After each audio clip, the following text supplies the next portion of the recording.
to, and most of the guests, by the way, they had to go with us, but they were staying with us all the way to Hawaii.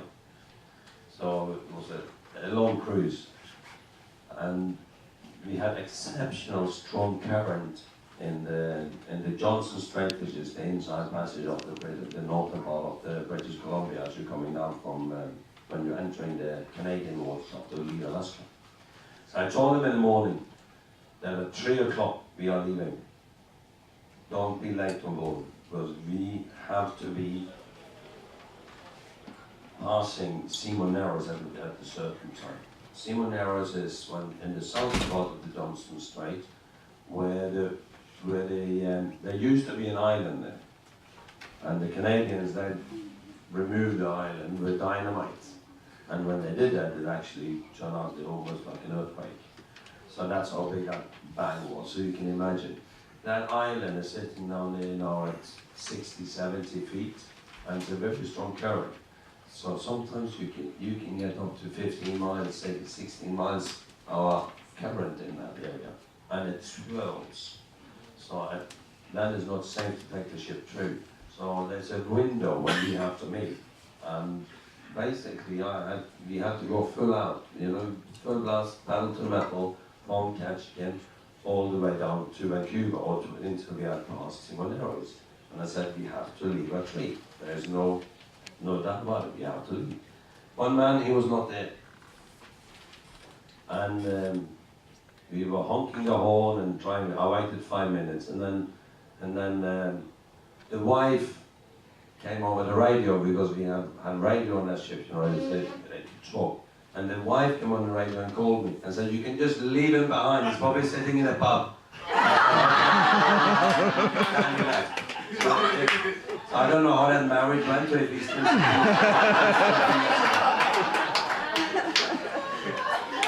might still be there at the bar.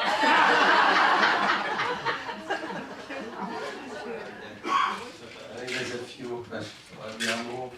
Okay, sorry. On what he said earlier, how big is the fuel tank, and how long do you guys have to stay on the ship at a time or everything? The fuel tanks, we have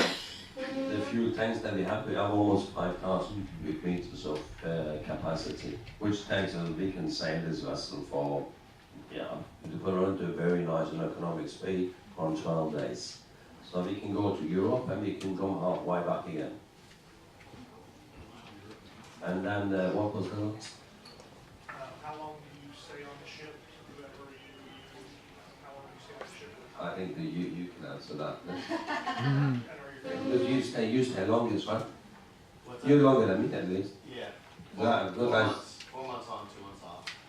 Captain is 10 weeks on, 10 weeks off.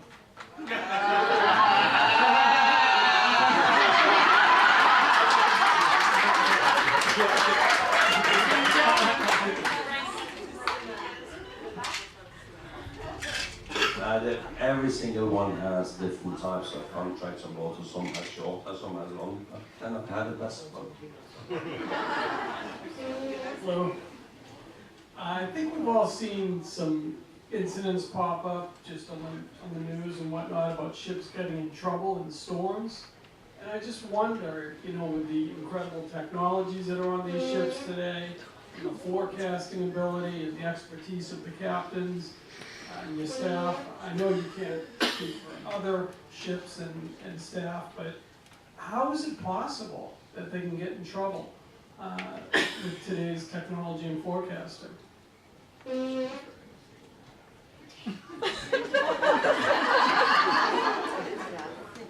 Where do you live? Boston.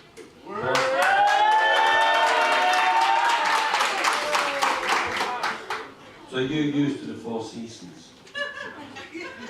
How many times have you throughout your lifetime been listening to the weather forecast and the weather forecast was not what? How many times? Or should I rephrase? How many times have they been correct? That's so many. So you can see it doesn't matter that even today with the technology that they have today, if it's something slightly more than 12 hours up, they still have issues providing you with a proper weather forecast. If you look at the what I have tried to do for the I do it every single day, every evening. I make a new weather prognosis for the next 48 to 30 hours and try to stay current with what's happening. And it's very, very interesting. It doesn't matter if it comes from government or if it comes from private. And when you start to read the weather charts, well, they change every single day. They say, you know, the next 24 hours, the front's going to be like this, and then the next 48 hours is going to be like that. Then, 24 hours later, the front is not there, it's there, and then they predict it to be there the next 48 hours. So it's always changing a little bit. And the forecasting is not easy. It's not easy at all. If you look at how the pressures, the low pressures, the high pressures are affecting each other, and just if you have seen my weather forecast, you see that the low pressure has been sitting over the mountains in Colombia for 2 months, solidly for 2 months down there. You know, who could predict something like that? It's just almost insane. You know, why is it sitting there for 2 months? And you see it every single day it's there, and it does not move. And so, let's say when we came out of Port Canaveral, the forecast that we had was that we will have 20 to 30 knots of wind as we came up. We were sailing across. If you look at the Gulf Stream that's coming up, the same days that we were coming up, the Gulf Stream increased to 3 times the strength when we come up, which means that all the waters from the Gulf is coming up. So the water in that area will get very, very warm. This happened at the same time as the cold front came through, which gave you, or gave those that hadn't traveled to the ship yet, even snow in the northern part of Florida. Hail, big hail like this. So it was very cold winds coming over that warm water that was rising. And that is the hurricane force winds that we had on the first night. It's all caused by that local phenomenon. So it's very difficult you can anticipate it, but it's very difficult to predict it, where exactly where it's going to be all the time. So but we use 3, 4, sometimes 5 different weather providers for our weather forecasting. We also subscribe to companies that's modeling weather forwards, so they provide everything from the sea state to weather, wind, and so on. Even visibility, when there's going to be fog and all that. We have a meteorologist in the office that's doing the same for us. A very nice and famous man, Jan Fleet, has been on the TV across the States many, many times. And he is not even getting it right all the time. So it is not an easy thing to do. And I guess that's why on the TV and on the radios when we are listening to it, sometimes it is snowing when they say it's going to be sunshine. So I wish I could look into that ball and give you an exact answer, but it's not that easy.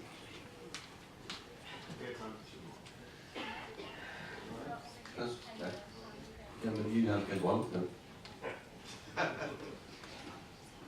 Captain, first and foremost, you saw the Rccl Festival the other night, something like that.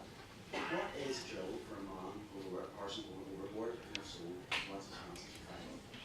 Okay, please repeat that. If you could just hold the microphone a little bit closer so I can hear you. Sorry, it's an Irish accent. No, it's okay. It's okay. I'm trying to understand you. You were saying yourself, you were extremely professional the other night during Joe. What is the Joe for a man overboard? And if so, what is the chances of finding? Well, we have, as I said earlier, we train for emergencies all the time. And one of those emergencies that is man overboard. So we have routines for that, and we have dedicated teams, we have rescue boats and so on. That's easy. We have instruments that will tell us exactly where the person goes overboard, so we can calculate the current and the wind and how that person will drift in the water. So the likelihood for us to come around if we see the person go overboard, then the likelihood to be able to pick him up or her up is very good. If it happens and nobody sees, then you have to go and do a search and rescue. Then of course it's the same as somebody go get lost in the mountains and you go out searching for them. It's going to be very difficult to find us. But we have very good programs in place for doing that. Yeah. Captain, just want to again thank you for your time. I have a question and a half for you. The other day, we had a passenger that had to be diverted due to a medical emergency. I'm just kind of curious how, what kind of coordination that took for you as a captain to line that up with the Bahamas to the port there, as well as the ambulance and whatnot. My second question is, because I'm a fireman myself, and we briefly talked the other night about it, I'm interested in the fire suppression system on the ship. Is that a tank of water that is in the sprinkler system, or is it pumps and whatnot? So. First of all, I love your T-shirt though. It's almost Christmas again, eh? Yeah.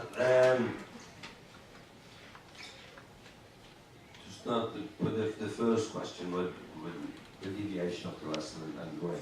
Yeah, that's a lot of, that's hours and hours and hours of work. And it's not me, you know, I'm so lucky. I sit on the top, and I'm just a little bit of that glue that looks, I get fed all that information that I would need to have. And I have a fantastic staff that works for me. But yes, we spent hours and hours and hours ensuring that we had the ducks in a row before we went in, because it's critical that we got there as early as possible. We can do a helicopter lift due to the wind conditions. I couldn't turn the vessel around. Well, I could have turned the vessel around, but then I would go back into the storm that was behind us, and I didn't at that time. I was in contact with Miami, and they said, you know, it was snowing and hail coming down in Miami. It was terrible weather, so the likelihood for us to be able to go into one of the ports would be very, very slim. So I said, you know, I'm not taking that chance. You know, if I go in that direction, then I can't do it. So then I'd lose the entire cruise, plus I would not be able to save the patient or give the patient the care as needed. So we continued, and we sailed around the Grand Bahama Bank and into Nassau, and we arranged for an ambulance plane to wait at the airport, and we had an ambulance from a local hospital that took the patient directly from the ship to the plane and flew to Jackson Memorial. So it's all about putting the ducks in a row, and there's hours and hours of work, that's for sure. Everything from Coast Guard to the hospital, to onboard operations, to local support in Nassau, to making sure that the port could accommodate us. If you saw there was a carnival ship in there, that carnival ship was supposed to sit inside the same slip that we went into, so we had to move that ship to the other side. Well, we did that before they arrived, so they would just hold it at the dock on the other side. But anyway, it is part of everything that needs to go on, so there's a lot. The fire suppression system that we have on board is absolutely fantastic. We have several of them. It depends where you are, if you're in the engine room, if you're here. If you look up into the ceiling, you see these nozzles that's here. They are not sprinkler nozzles, we call them high flow. So one drop of water becomes 1,200 drops of water when it comes out here. So we release that system in here, and most of you will not be able to see me within a couple of minutes. That's how foggy it's going to be in here. Yes, we have tanks on board that sits and feed the system. And of course, those have, you need to have a certain pressure, 140 bars, 140 kilos pressure on the nozzle as we speak here. So, and as soon as one break, then the pumps will start up and feed the same type of pressure, so you get the result that you want to have on the nozzle. If the tank should run empty, then we have 5,000 cubes of fresh water, potable water that we can feed into it. And if that's not enough, then we can also start to feed seawater into it. So you have all these redundancies in place. And of course we have fire hoses here, we have foam systems, we have, you mentioned we have CO2 systems. Depends what type of category of room, because that's when you build a ship, they need to be, every single room is rated with a category. So that depends on the, you have seen all these big steel doors and everything that we have, and they are almost all. They will close and they will create a boundary for that area that we talked about, that we set place on a little bit in the beginning for all the building the ships. Thank you, Captain. Very interesting, thank you. Thank you for thank you so much. Thank you for taking time out of your cruising to come here and listen to all this, you know. But I hope you had a good time. And for your first time cruises, there's another cruise next week, but it's fully booked, so wait for another one. Thank you so much.